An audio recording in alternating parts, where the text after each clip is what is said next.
Anies tidak boleh, yang lain boleh, kan begitu tuh. Ya, yang ini dihambat, yang sana tidak hambat, itu sebenarnya dalam rangka itu. Jadi bagaimana mempertahankan ya kepentingan rejim. Jadi begini, gelagat perpanjangan itu kan sebenarnya sudah 2 tahun yang lalu. Kita paham di balik itu apa. Tentu saja ini ada interest politik yang sangat tinggi. Ini ada beberapa proyek-proyek besar. Ada soal hutan, ada peranan ya Cina di situ. Jadi pemerintah berkuasa itu harus garansi, harus mengamankan proyek itu. Nah, padahal pemilu ini kan udah dekat. Nah, pertanyaan apa ini ada jaminan untuk dia terus jalan? Itu pertanyaannya. Bisa ya, bisa tidak. Kalau bisa, siapa pelanjutnya? Kan diskusi situ.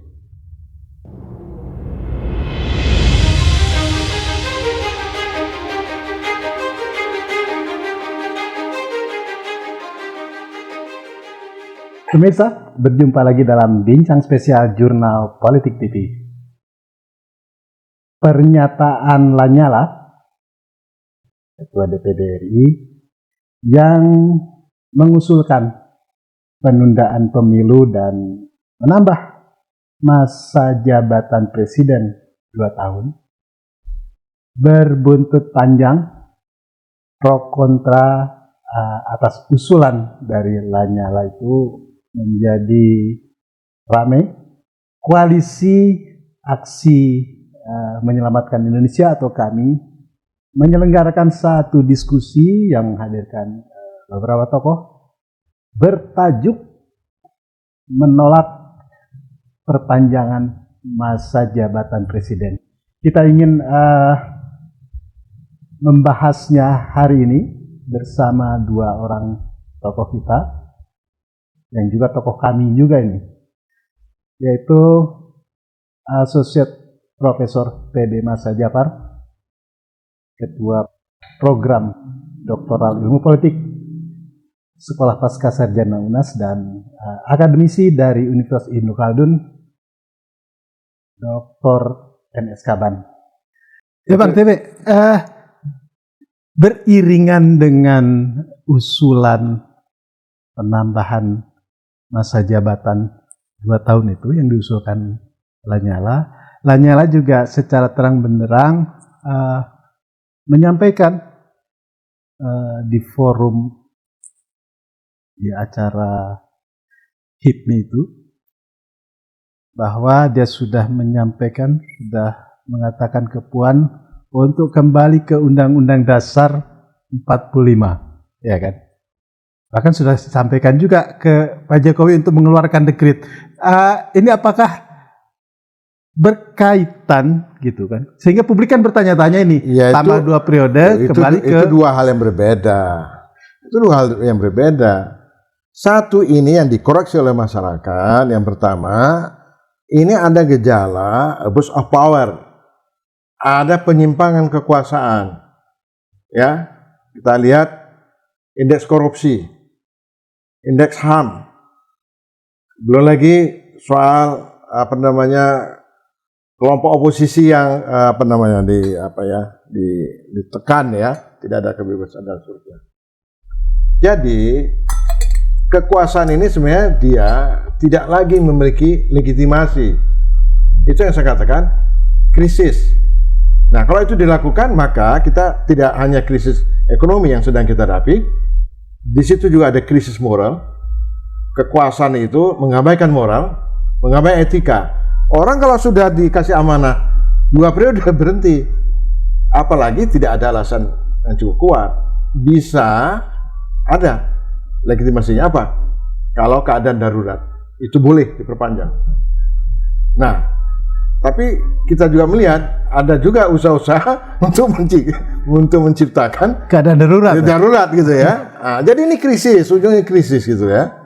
Nah, jadi atau gini waktu itu, Pak Profesor. Atau ini karena ketakutan tidak siap jadi orang biasa. Udah terlalu enak jadi presiden. Ya kan? Udah terlalu enak jadi presiden, ingin diperpanjang terus. Gitu. Ya, kalau alasan itu terlalu enteng. Yang saya lihat, ini ada satu ketakutan kalau rejim ini bertukar, maka penyimpangan-penyimpangan di bidang hukum, di bidang ekonomi, pelanggaran hak asasi manusia, itu akan menjadi soal. Itu belajar dari rejim-rejim yang jatuh, nggak bisa luput. Nah, ini Jadi artinya ada sebuah pertanggungjawaban ada kekhawatiran. yang akan membebani mantan presiden karena ada katakanlah tadi kasus-kasus yang tidak tuntas. Iya, Ada konsekuensi politik dan hukum di situ ya. Iya, iya. Jadi pergantian kepimpinan itu, di balik itu ada pertanggungjawaban yang akan menjadi masalah hukum. Apa yang terjadi pada Bung Karno juga terjadi Pak Harto. Ya ini saya kira sama juga. Apa yang terjadi pada Bung Karno ingin memperpanjang, Pak Harto juga memperpanjang, ini mengulangi lagi. Ya, jadi Pak Karno, Pak Harto itu pada ujungnya itu adalah dia berada dalam satu krisis politik, krisis legitimasi, krisis ekonomi, krisis moral.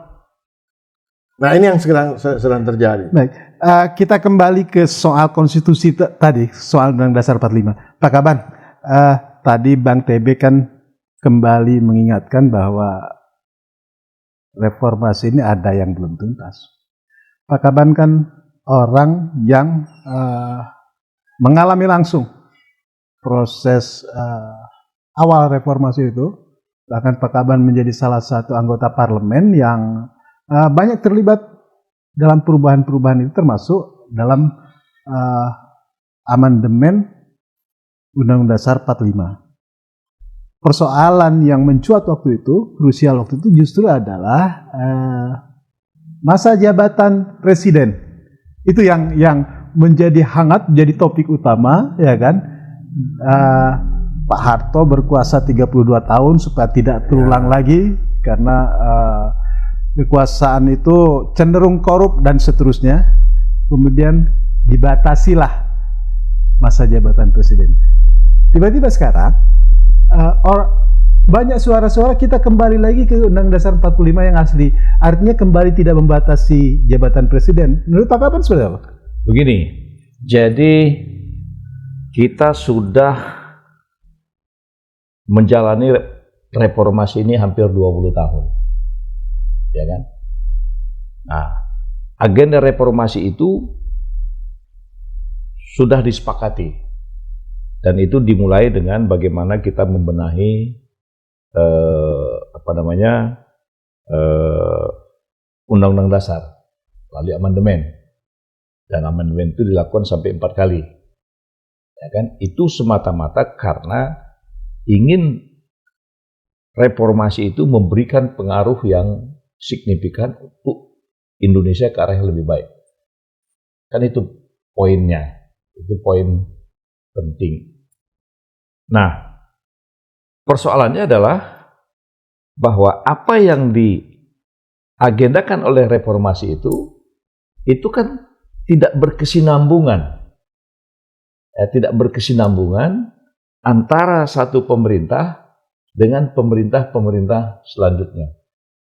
Nah ini timbul gap dan kemudian ada persepsi-persepsi. Ya, ada persepsi yang juga tidak sinkron dengan apa yang diamanatkan itu. Nah, bisa seperti yang sekarang terjadi, misalnya kan DPD sendiri merasa, ya kan, dia dipilih oleh rakyat, tapi kok otoritasnya, kewenangannya kok tidak seperti utusan daerah yang ideal gitu. Nah, begitu juga ada institusi-institusi lain, dan kemudian ada sebuah pembelajaran dari para ahli bahwa sebenarnya ini bukan amandemen, ini sudah merubah total Undang-Undang Dasar. Nah, berarti di sini ada sebuah evaluasi. Keinginan awalnya seperti apa sih sebenarnya? Nah, sebenarnya sederhana, sangat sederhana. Awalnya itu adalah hanya membatasi masa jabatan presiden. Nah, tetapi karena itu dibuka, ya kan, sehingga banyak yang mengalami perubahan-perubahan yang akhirnya kita seperti kehilangan identitas sebagai sebuah bangsa yang merdeka, dan kemudian kedaulatan rakyat itu berubah. Pak Kaban sendiri setuju untuk kembali ke Undang-Undang Dasar 45? Nah, poin kita kembali ke Undang-Undang Dasar 45 itu adalah sesuatu yang harus dengan catatan, ya kan? Kita batasi saja, khusus persoalan masalah masa jabatan presiden. Nah, agar kita tidak terlalu melebar. Nah, menurut saya itu kalau itu idenya, itu bisa saja dilakukan oleh parlemen yang baru. Ya, parlemen baru dengan presiden baru. Hasil pemilu 2024. Ya kalau ada pemilu. Kalau ada pemilu ya. Oke Pak Kaban, kalau kembali selain soal masa jabatan presiden apa lagi? Ya, jadi persoalannya gini, bagaimana kita mengembalikan kedaulatan rakyat itu secara penuh? Nah, itu aja mungkin kalau MPR itu adalah presiden itu mandataris. Dia pemegang mandat dari siapa? Lembaga tertinggi negara. Hari ini rakyat sudah memilih, ya kan? Coba, ini rakyat yang memilih presiden, one man one vote, ya dengan segala macam perangkat sistem penyelenggaraan dan sebagainya. Tapi kemudian lahir presiden yang dipilih oleh rakyat, lalu membuat undang-undang yang memasung rakyat. Kan kontradiksi. Ya kan? Jadi rakyat yang memilih presiden. Oke? Ya, lalu sekarang presiden bersama-sama dengan DPR membuat undang-undang yang memasung rakyat untuk berbicara. Kan aneh. Ya kan? Nah, ini akan membuat proses kita bernegara, demokrasi kita bernegara, berbangsa, itu akan, ya kalau bahasa profesor tadi, ini krisis politik. Nah, ini krisis. Jadi, satu sisi kita ingin membatasi masa jabatan dengan maksud siapapun presidennya, dia harus melakukan langkah kebijakan untuk sebesar-besar kepentingan kemakmuran rakyat. Tidak ada abuse di situ. Tapi begitu orang berpikir perpanjangan masa jabatan, apa yang mau dia kejar? Konteksnya udah lain. Udah lain. Gitu. Masih tentang konstitusi kita yang mengalami 4 kali amandemen, lalu sekarang muncul lagi semangat kembali ke Undang-Undang Dasar 45. Pak Kaban memberikan dengan catatan masa jabatan presiden tetap dibatasi. Tapi satu lagi yang terselip soal siapa yang memilih, ya kan? Nah, apakah hanya 2 itu yang dibatasi, atau sebenarnya suara-suara kelompok kritis untuk kembali ke Undang-Undang Dasar 45 ini seperti apa gitu? Karena kan kalau kembali ke Undang-Undang Dasar 45, ya kan, kita teringat dulu ada dekret Presiden Soekarno kembali ke Undang-Undang Dasar 45, gitu. Itu kan utuh, Pak Kaban, ya kan? Ini kan jadi lucu, kembali ke Undang-Undang Dasar 45, tapi tidak kembali juga karena ada catatan soal pembatasan masa jabatan presiden dan cara memilih presiden, gitu.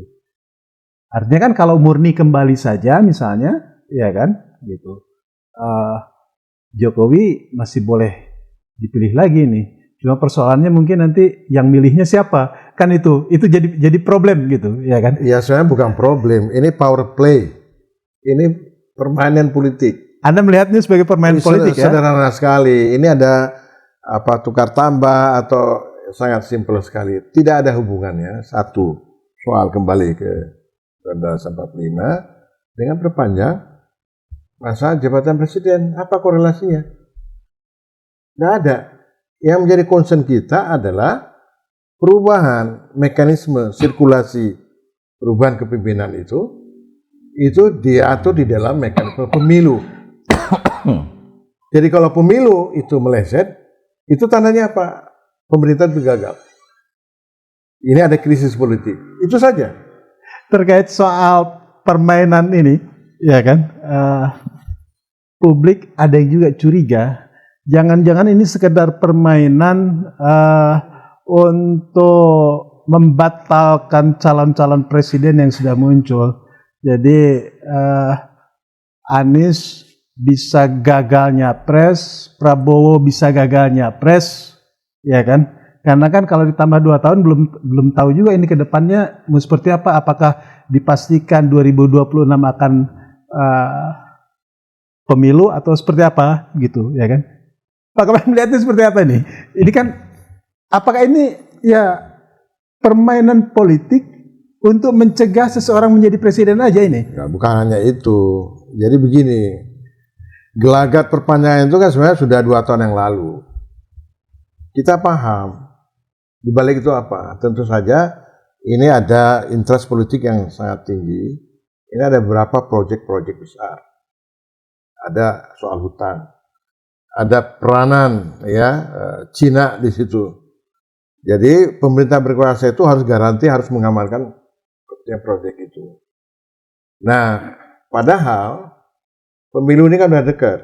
Nah, pertanyaan apa ini ada jaminan untuk dia terus jalan? Itu pertanyaannya. Bisa ya, bisa tidak. Kalau bisa, siapa pelanjutnya? Kan diskusi situ. Anies tidak boleh, yang lain boleh. Kan begitu tuh. Ya. Yang ini dihambat, yang sana tidak hambat. Itu sebenarnya dalam rangka itu. Jadi bagaimana mempertahankan ya kepentingan rejim, ya macam-macam bentuknya. Sekaligus juga menghambat, kira-kira akan muncul seorang tokoh yang itu bisa memutus kesinambungan dari proyek besar. Sekaligus juga saya ingin katakan termasuk penyimpangan secara hukum ya maupun itu tadi yang saya katakan soal kriminalisasi, soal kecurangan pemilu banyak sekali dan itu akan menjadi satu tuntutan politik kepada rejim penguasa setelah dia turun tahta. Nah ini jadi dibalik itu ya. Nah jadi kembali lagi 2 hal yang tidak ada hubungannya kembali kepada konstitusi dengan memperpanjang masa kekuasaan. Nah, memperpanjang masa kekuasaan ini itu adalah jelas itu adalah penyimpangan dari pelanggaran konstitusi ya, pelanggaran konstitusi, pelanggaran amanah dan juga tidak mengedepankan moral. Kalau sudah 2 tahun 2 periode, ya sudah. Itu aturan. Kecuali sekali lagi, ada dasar-dasar yang cukup kuat. Apa? Ya, dasar paling kuat itu adalah ya, keadaan darurat. Apa peperangan atau apa. Kalau cuma bencana, tidak ada alasan. COVID apalagi. COVID pun dalam penanganan COVID juga banyak masalah situ. Itu justru berbahaya kalau bilang alasan COVID. Loh penanganan COVID aja ada masalah, kok ini jadikan alasan perpanjang, jadi nggak make sense. Baik, ini kan kajian pro kontra. Mungkin saja misalnya, andai Presiden mengeluarkan Perpu penundaan pemilu, kemudian Perpu itu juga disetujui parlemen, tidak ada masalah, kan akhirnya tetap saja misalkan tertunda. Kira-kira apa yang akan terjadi dan apa kekuatan yang bisa menghalangi itu? Karena kan ini sebagian besar koalisi penopang pemerintahan ini kan di parlemen cukup kuat, kan begitu.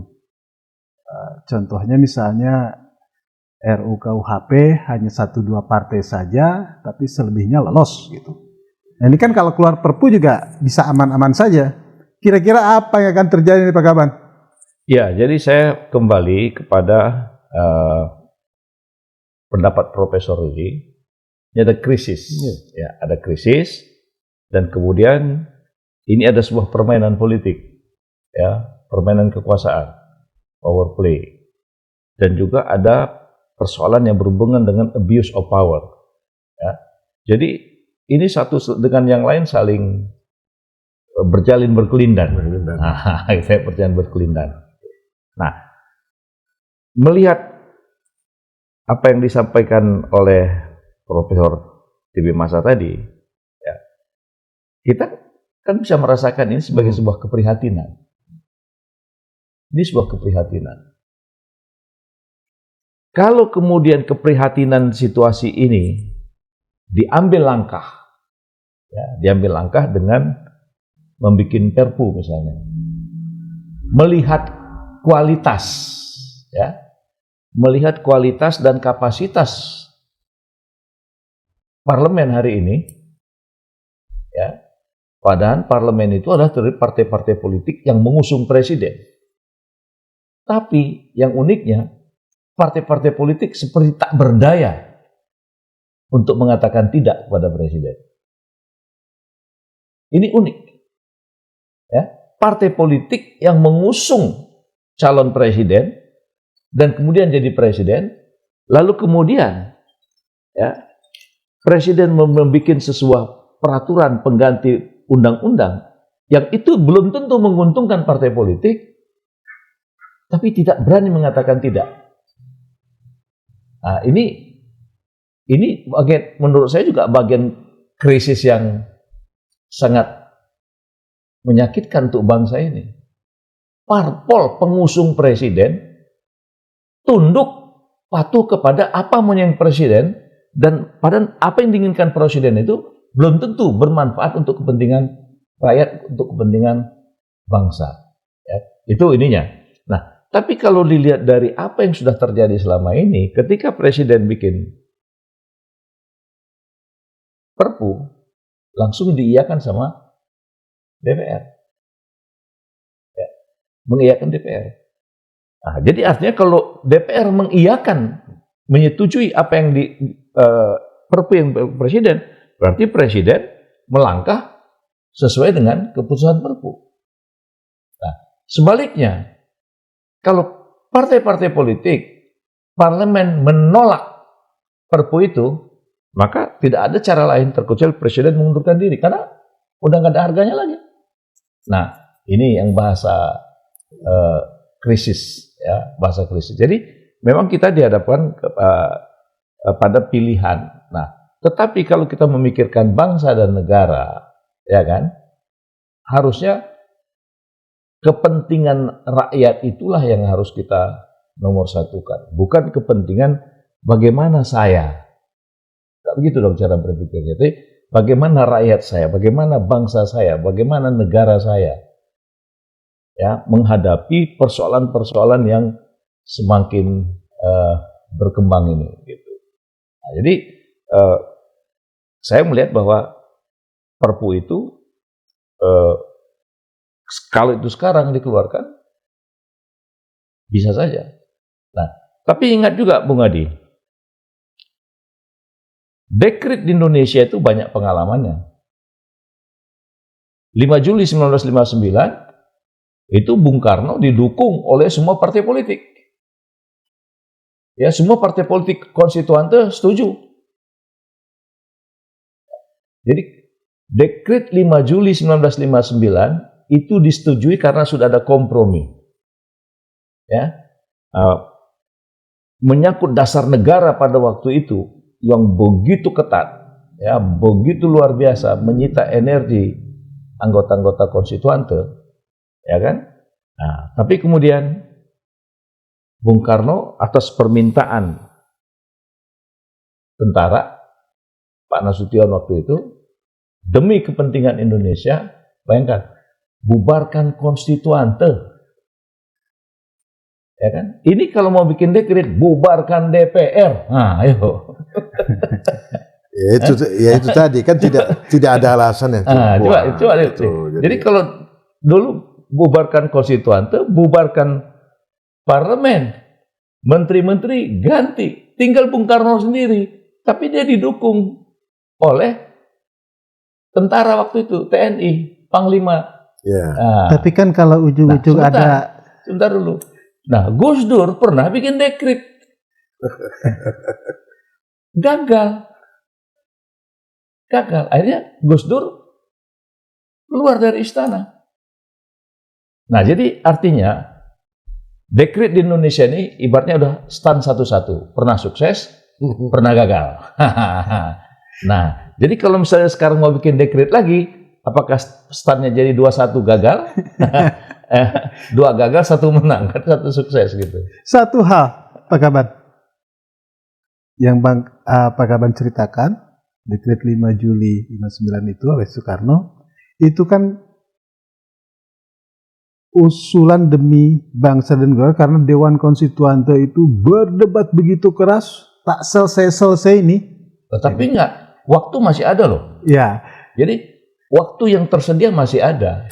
Gitu. Saya hanya ingin mengambil gambar bahwa tidak ada perdebatan di parlemen sekarang, DPR ini kan tidak ada. Itu apakah mungkin tiba-tiba? Enggak, ini masalah kualitas. Iya. Jadi kalau kualitas orang-orang konstituante bisa dibaca dalam sejarah, tapi kualitas DPR sekarang gimana kan gitu? Kan tidak ada pergolakan yang panas sehingga presiden harus mengambil langkah dekret gitu kan tidak ada juga perdebatan misalnya kembali ke Undang Dasar 45 atau tidak gitu kan tidak ada juga di DPR ini. Bang TB, Pak Kaban, ini banyak hal yang bisa kita dalami, tapi saya ingin kalimat-kalimat kunci untuk sesi kita kali ini. Ini publik sudah sangat bergairah masuk tahun-tahun politik jelang pemilu, jelang pilpres. Para calon presiden dengan stylenya masing-masing mulai mensosialisasikan diri. Sebaliknya masyarakat pun mulai antusias. Kita lihat roadshow Anies misalnya, dilulukan, mengumpulkan banyak orang antusias, tiba-tiba pemilunya ditunda. Apakah ini tadi Pak TB menjelaskan ini ada krisis politik? Apakah mungkin akan menjadi krisis yang jauh lebih besar? Gitu. Konsekuensi dari penundaan pemilu itu. Ya. Saya ingin kata-kata kuncinya saja ini. Ya, jadi ini ada satu krisis politik, krisis kepemimpinan, krisis moral, krisis ekonomi. Jadi ini krisis multidimensi. Ini luar biasa gawatnya. Penundaan atau penambahan masa jabatan itu tidak punya legitimasi yang kuat. Apa legitimasinya? Artinya dari satu krisis masuk pada krisis berikutnya. Kita belum tahu nanti ya bagaimana kemudian titik ketemunya itu dengan krisis ekonomi. Apa yang terjadi? Karena itu kita sudah pengalaman. Tiga presiden ini ya. Dua presiden kita sudah lihat, semua itu berakhir pada krisis politik, krisis ekonomi. Sekarang indikasinya mengarah ke sana. Nah, jadi apa kaitannya? Ini di satu sisi masyarakat begitu gairah, ada seorang tokoh alternatif yang diberikan legitimasi ya secara de facto. Di sisi lain itu juga penguasa sedang menghambat ya akan ada satu istilahnya menggagalkan ya tokoh alternatif itu. Jadi dua peristiwa yang berlawanan arah. Satu mendapat legitimasi dari rakyat, ya kan? Satu legitimasi turun. Tetapi sumber legitimasi itu bukan dari rakyat, melalui rekayasa politik dan rekayasa hukum. Jadi ini dua fakta yang berlawanan. Nah, ini saya kira satu akumulasi krisis, saya kira tidak mudah ini. Nah, jadi yang kita sayangkan adalah mengapa kegagalan praktek konstitusi pada dua kepemimpinan masa lalu itu mengapa diulang? Dan momentumnya juga pada krisis ekonomi, krisis kepemimpinan. Itu masalahnya. Baik, ini mungkin yang terakhir, Pak Kaban, kalimat kuncinya.